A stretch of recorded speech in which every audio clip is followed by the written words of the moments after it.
Hallelujah. Please Lord, सभी को जय यीशु। आइए आज हम प्रार्थना करें। आज प्रभु यीशु से प्रार्थना करें कि हमारा प्रभु यीशु स्वयं हमारे साथ आए और बात करे। आज हम उसके वचन देखेंगे। 2 कुरिन्थियों अध्याय 5 वचन संख्या 4 से पढ़ेंगे। आइए हम इसके लिए प्रार्थना करें प्रभु यीशु से कि हमारे लिए ज्ञान दे, बुद्धि दे, शांति को वरदान दे, ताकि हम उस प्रभु का आत्मा के द्वारा हम अच्छे से वचन को समझने पाए, अच्छे से वचन को पढ़ने पाए, अच्छे से प्रार्थना करने पाए। आइए हम प्रार्थना करें।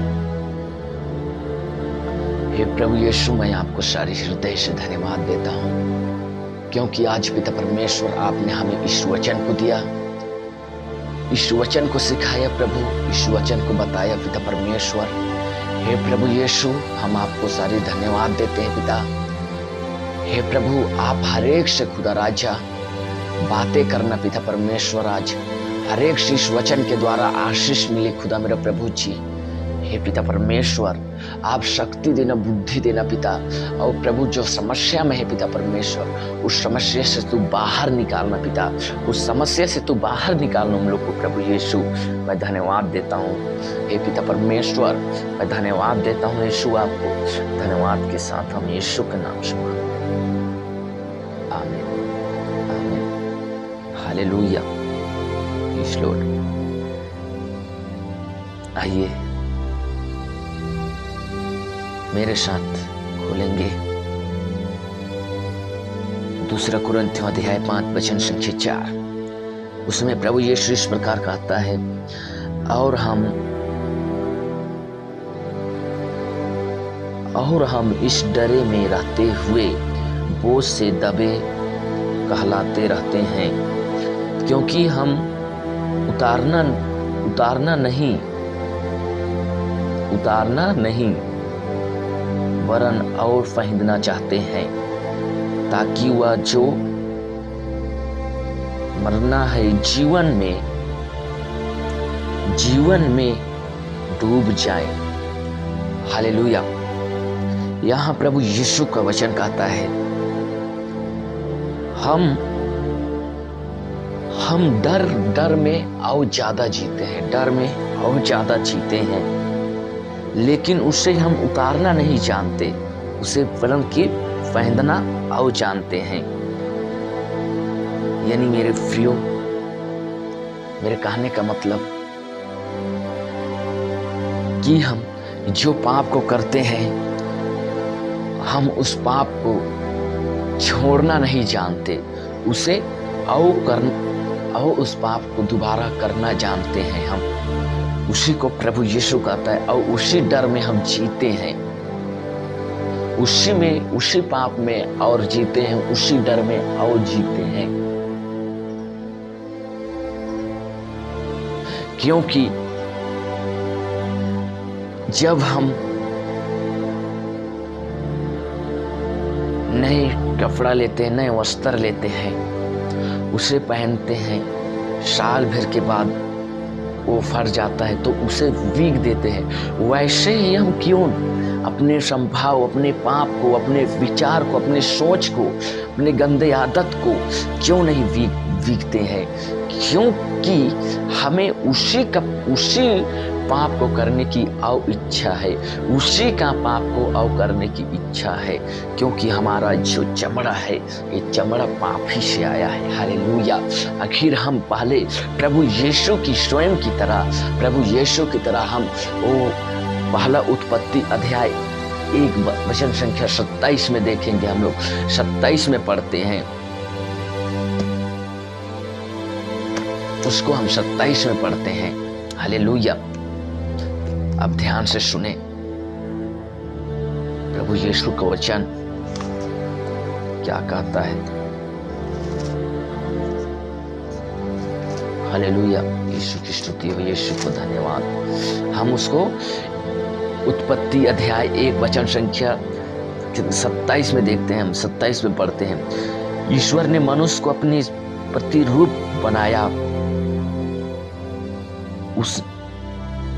उसने उसे ईश्वर की रूप बनाया, उसने नारे और नारी के रूप में उसकी सृष्टि की।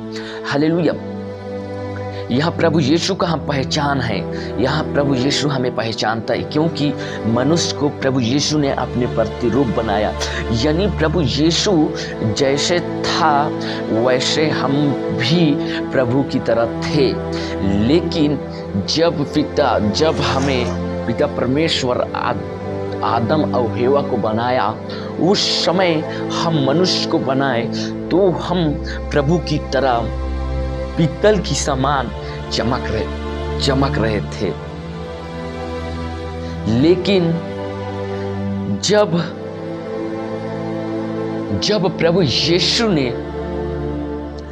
जब आदम प्रभु यीशु का वाटिका में पाप किया, उसी समय इस हमारा चमड़ा को लगा दिया गया।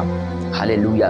इसी चमड़ा पाप के भागीदार बन गया, इसी चमड़े के द्वारा हम पापी ठहराए गए। हालेलुया। थैंक यू जीसस, धन्यवाद यीशु, धन्यवाद यीशु, थैंक यू जीसस, हालेलुया। वह ज्योति हम यहाँ पढ़ते हैं संत लूकस, संत यूहन्ना अध्याय 1 वचन संख्या 5। वह ज्योति अंधकार में चमकती रहती है, वह ज्योति अंधकार में चमकती रहती है, उसे तुम प्रकाश में लाना जानते हो, उसे तुम प्रकाश में लाना जानते हो। आज मेरे प्रियो, जो ज्योति अंधकार में चमकता है, जो ज्योति अंधकार में चमकता है, आज उसी तरह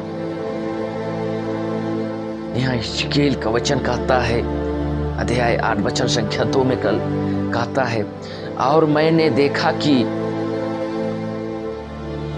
आगे का सा एक रूप दिखाई देता है, उसकी कमर से नीचे की ओर अलग है, और उसकी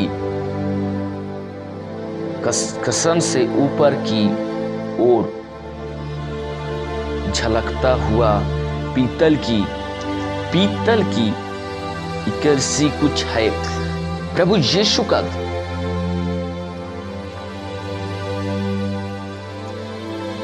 क्योंकि सब पाप किया और ईसा मसीह से विचित किया गया। हर व्यक्ति पाप किया ईश्वर से, हर एक व्यक्ति यीशु को छोड़ हर एक व्यक्ति पाप किया। क्या? हर एक व्यक्ति पाप किया। यहां पढ़ेंगे मत्ती रचित सुसमाचार अध्याय 22 वचन संख्या 11 से लेकर हम 14 तक देखेंगे। उसने उसे पूछा, हे मित्र, तुम व्रत वस्त्र पहने बिना यहाँ क्यों आ गए? उसका मुंह बंद हो गया। हालेलुया। एक व्यक्ति उस जगह राजा का शादी होता था, उस जगह वो बिना वस्त्र का, बिना शादी हो रहा था उस जगह, बिना ड्रेस यानी बिना वस्त्र का बिना कपड़ा पहनकर वहां गया था, यानी ड्रेस नहीं पहना था। हालेलुया। तो उसी समय एक व्यक्ति पूछता है,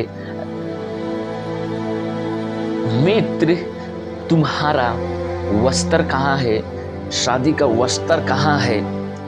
तो यहाँ राजा बोलता है, तब राजा ने सेवक से कहा, इसके हाथ पांव बांध दो, इसके हाथ पांव बांध दो, उसे बाहर अंधकारों में डाल दो, वहां रोना और दांत पीसना होगा। हालेलुया। अंधकार में डाल दो, इसे बांध दो और इसे अंधकार में डाल दो कि उस जगह हमेशा रोना और फिलगना होगा और दांत खींचना होगा। मेरे प्रियो, मैं शुरू वचन में आपसे बता रहा था कि अब कपड़े के बारे में बता रहा था। हम जो पहनते हैं उसे हम भीगने नहीं जानते, लेकिन जब हम इस वस्त्र को नहीं पहनेंगे, प्रभु यीशु के वस्त्र को नहीं पहनेंगे, तो इस वस्त्र के द्वारा हमें उसी जगह में डाल दिया जाएगा जहां रोना और फिलगना होगा और दांत खींचना होगा। वहां अंधकार की शक्ति अपने ताकत को दाम करेगी। हालेलुया। प्रभु यीशु वचन के द्वारा आप सभी को आशीष